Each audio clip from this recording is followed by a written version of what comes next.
Hello friends, campus preparation के इस course में आपका स्वागत है। हम लोग देख रहे हैं जावा प्रोग्राम के आउटपुट निकालने वाले प्रैक्टिस क्वेश्चंस। तो मैं यहां पर क्या करूंगा कि एक क्वेश्चन लिखूंगा और आपसे पूछूंगा कि इसका आउटपुट क्या आना चाहिए। अब इसमें आपके जावा के सारे कॉन्सेप्ट्स भी रिवाइज हो जाएंगे। हमारे कॉन्सेप्ट कई बार मिस कॉन्सेप्ट्स होते हैं तो वो भी दुरुस्त हो जाएंगे। और मैं इन सीरीज में काफ़ी सारे वीडियोस डालने वाला हूं। तो ये तो पहला वीडियो है, तो आइए स्टार्ट करते हैं। आज का प्रोग्राम क्या है, तो देखिए मैंने एक सिंपल सी क्लास बनाई हुई है जिसका नाम है एग्जाम्पल। देखिए मैंने फाइल का नाम भी रखा हुआ है example.java और क्लास का नाम ऑब्वियसली इसलिए मैंने सेम रखा है एग्जाम्पल। अभी क्लास की बॉडी के अंदर मैंने एक प्राइवेट वेरिएबल बनाया है इंट टाइप का x। इसके बाद मैंने मेन फंक्शन बनाया हुआ है और मेन फंक्शन के अंदर सिर्फ एक लाइन लिखी है system.out.println x। अब आपको ये बताना है कि इस प्रोग्राम का आउटपुट क्या आएगा। आपके लिए मैंने 4 ऑप्शंस यहाँ रखे हुए हैं, आप इनको भी देख लीजिए। आप यहाँ पे स्क्रीन को पॉज कर सकते हैं और जब आप रिज्यूम करेंगे तो मैं इसका सॉल्यूशन बता रहा हूँ, तो आप स्क्रीन पॉज करें अभी। आई होप आप लोगों ने सफिशिएंट ट्राई कर लिया होगा और आपका ऑप्शन इन चारों में से ही कोई एक आ रहा होगा। हो सकता है किसी का कहना हो कि इन चारों में से कुछ नहीं आएगा, कोई पांचवा ही आंसर होगा। व्हाटएवर, हम इसको डिस्कस कर लेते हैं। सबसे पहले हम बात करते हैं कि क्या इसका आंसर गार्बेज वैल्यू आ सकता है।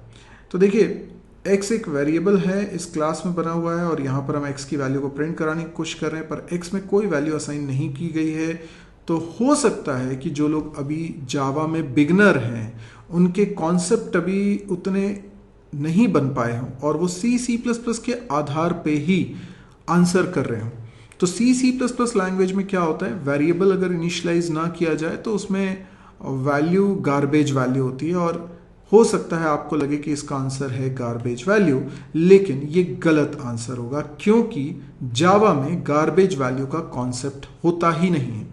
तो यहां पर गार्बेज वैल्यू नहीं आएगी। अब हम बात करते हैं क्या इसका आंसर 0 हो सकता है। तो देखिए एक बात तो सही है कि ये जो वेरिएबल है ये इंस्टेंस वेरिएबल है, साथ ही साथ ये प्राइवेट भी है। कई लोगों को शायद ये भी लग रहा होगा कि प्राइवेट वेरिएबल को यहाँ से आप एक्सेस कर रहे हैं तो ये गलत है। तो मैं प्राइवेट के बारे में पहले एक कॉन्सेप्ट आपका दुरुस्त कर दूं क्योंकि हो सकता है बहुत सारे लोग इस तरीके से सोच रहे हों। प्राइवेट मेंबर किसी भी क्लास का सेम क्लास में एक्सेसिबल होता है। यानी अगर मैंने एग्जाम्पल क्लास के अंदर ये प्राइवेट वेरिएबल बनाए हैं तो ये वेरिएबल इसी क्लास की बॉडी के अंदर से एक्सेस होगा, इस क्लास की बॉडी के बाहर से एक्सेस नहीं हो सकता। ये है प्राइवेट का मतलब। अब अगर मेन फंक्शन के अंदर मैं एक प्राइवेट वेरिएबल एक्सेस कर रहा हूं तो ये कोई प्रॉब्लम की बात नहीं होती। प्रॉब्लम की बात कुछ और है। तो यहां पर कई लोग ये कहेंगे कि ये जो वेरिएबल है जावा में बाय डिफॉल्ट 0 से इनिशियलाइज होता है। तो बात बिल्कुल सही है कि ये वेरिएबल की वैल्यू बाय डिफॉल्ट होगी 0।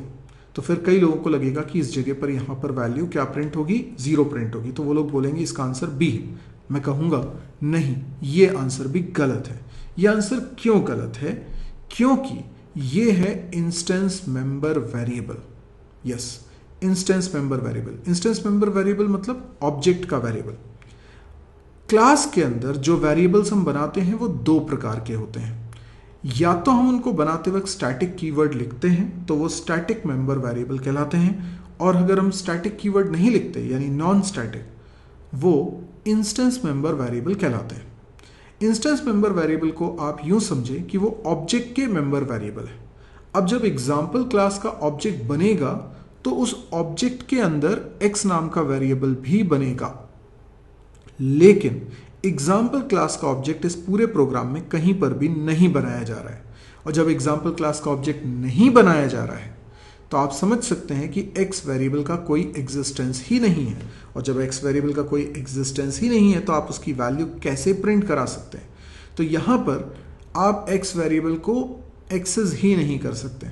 तो देखिए रूल क्या है जावा में। जावा में रूल ये है कि कोई फंक्शन जो कि स्टैटिक है। अब आप लोग ये कहेंगे कि जब इस क्लास का ऑब्जेक्ट नहीं बना तो ये मेन फंक्शन कैसे चलेगा?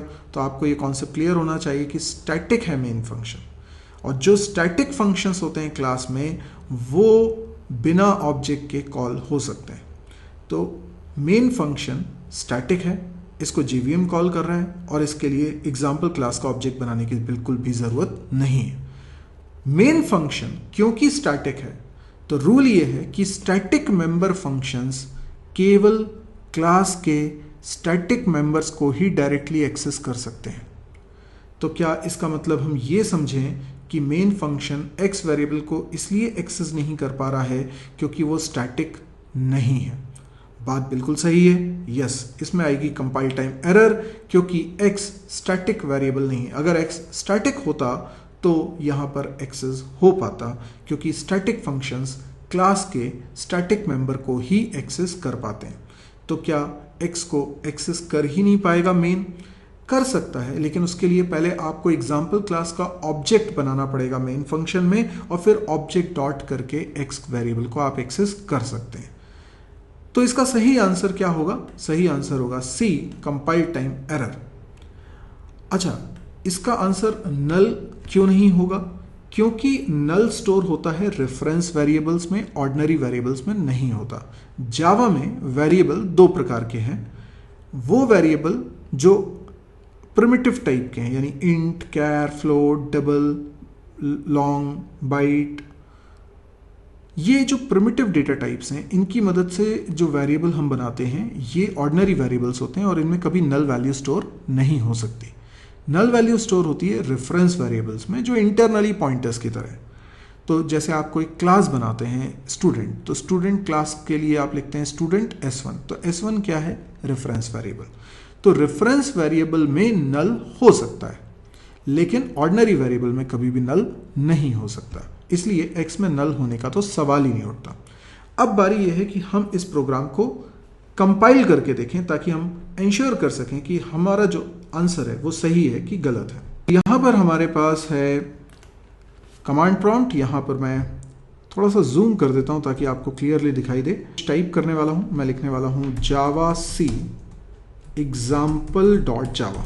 ये मैं कंपाइल कर रहा हूं इस प्रोग्राम को और अगर इस प्रोग्राम में एरर है जैसा कि हमने सोचा था तो एरर आएगी। यस, एरर आ रही है। एरर 4th नंबर लाइन पे आ रही है। क्या मैसेज है? नॉन स्टैटिक वेरिएबल x जो है वो स्टैटिक नहीं है। Non static variable x can not be referenced from a static context. तो स्टैटिक फंक्शन के अंदर से, यानी स्टैटिक मेंबर फंक्शन है तो उसके अंदर स्टैटिक कंटेक्स्ट है, तो स्टैटिक फंक्शन के अंदर से आप इसको एक्सेस नहीं कर सकते क्योंकि x स्टैटिक नहीं है। तो हमको समझ में आ गया एरर क्यों है। हमें रूल याद हो गया कि केवल static member function static members को ही एक्सेस कर सकते हैं। तो ये सारी बातें आपको ध्यान में रखनी होती हैं। अब यदि आपको ये वीडियो पसंद आया तो आप इसको लाइक ज़रूर करिए, शेयर भी करिए ताकि ज़्यादा से ज़्यादा लोगों को इस तरह के कैंपस रिलेटेड क्वेश्चंस करने में मजा आए। आप शेयर करेंगे, वो लोग भी शेयर करेंगे तो हमें ज़्यादा से ज़्यादा क्वेश्चंस करने को मिलेंगे। साथ ही आपको कोई डाउट आता है तो आप इसमें कमेंट के जरिए भी पूछ सकते हैं। आप इस चैनल को ज़रूर सब्सक्राइब करिए क्योंकि मैं लगातार इस तरह की वीडियोज़ पब्लिश कर रहा हूँ और अगर आप प्रिपरेशन कर रहे हैं या आप अपने कॉन्सेप्ट को अच्छा करना चाहते हैं तो इस तरह के क्वेश्चंस बेहद इंपॉर्टेंट होते हैं। तो आप इसको सब्सक्राइब करिए ताकि मैं डेली इसमें नए वीडियोज़ डालता हूँ तो आपको उसका नोटिफिकेशन मिलता रहे। इसके अलावा मेरी वेबसाइट अगर अभी तक आपने विजिट नहीं करी है या कम विजिट करते हैं तो ज़रूर से डेली विजिट करें mysirji.com को, क्योंकि यहाँ पे डेली नए वीडियोस अपलोड होते हैं और ये सभी आपके बेहद काम के हो सकते हैं। इसके अलावा यहाँ पे 800 से ज़्यादा वीडियोस रखे हुए हैं और ये सब कुछ आपको मिलता है 90% वीडियोस तो उसमें फ्री हैं, 10% वीडियोस बहुत नॉमिनल कॉस्ट पे हैं। पर अगर आप फ्री वीडियोस को भी देखना चाहते हैं तो ढेर सारा कंटेंट वहाँ पे रखा हुआ है, आप उसको एक बार विजिट ज़रूर करिए।